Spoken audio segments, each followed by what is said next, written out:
சென்னைக்கு எப்படியோ வந்து மீனா போவாங்களா மாட்டாங்களான்னு யோசிச்சுட்டு இருந்தா எப்படியோ போய் நிம்மதியாக ரூம்லேயே போய் சேர்ந்தாச்சு. ஆனால் இதுக்கப்புறமும் என்னென்ன குடைச்சல்களை பாண்டியன் கொடுக்க போறாருங்கிறது ஒரு பக்கம்னா, இன்னொரு பக்கம் வந்து பார்த்தீங்க அப்படின்னா வந்து சுட சுட அழகாக வந்து தங்கமயிலுக்கு ஒரு ஆப்பு ரெடி ஆகிட்டு இருக்கு. தங்கமயில் பண்ணுற நிறைய விஷயங்கள் நிறைய பேருக்கு எரிச்சல் தருது. தங்கமயிலோட அம்மா பண்ணுற விஷயங்கள் அதை விட அதிகமான எரிச்சல் தருது. ஆனால் வந்து இவங்களுக்கு வில்லத்தனங்கள் இல்லை. ஆனால் வந்து தன்னுடைய வாழ்க்கையை காப்பாற்றிக்கிறதுக்காக எந்த போய் வேணாலும் சொல்லலாம் அப்படின்னு சொல்லிட்டு தான் வந்து பாக்கியம் தன்னுடைய மகளுக்கும் கற்றுக் கொடுத்துருக்காங்க.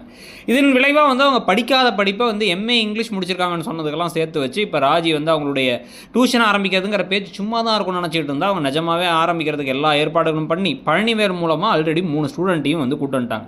இதில் இன்னும் 2 ஸ்டூடெண்ட் வேறு வந்த மாதிரி இருக்குது. பார்த்தா வந்து 5 பேர்த்தையும் உட்கார வச்சு இப்போ கிளாஸ் எல்லாம் எடுக்க ஆரம்பிக்கிறாங்க. இதில் வேற வந்து அக்கா நீங்கள் இங்கிலீஷில் போயம் சொல்லி கொடுங்கலாம் வந்து தங்கமயில்கிட்ட கேட்க தங்கமயிலோட முகம் மாறுது. அவங்க ஷாக் ஆகிட்டே இருக்காங்க. என்னைக்கு வந்து தங்கமயில் சொன்ன எல்லா பொய்களும் வந்து எல்லார் முன்னாடியும் போட்டு உடைய போதுங்கிறது தெரியல. நீங்கள் அதை பற்றி என்ன நினைக்கிறீங்கிறத சொல்லுங்கள். தேங்க்யூ.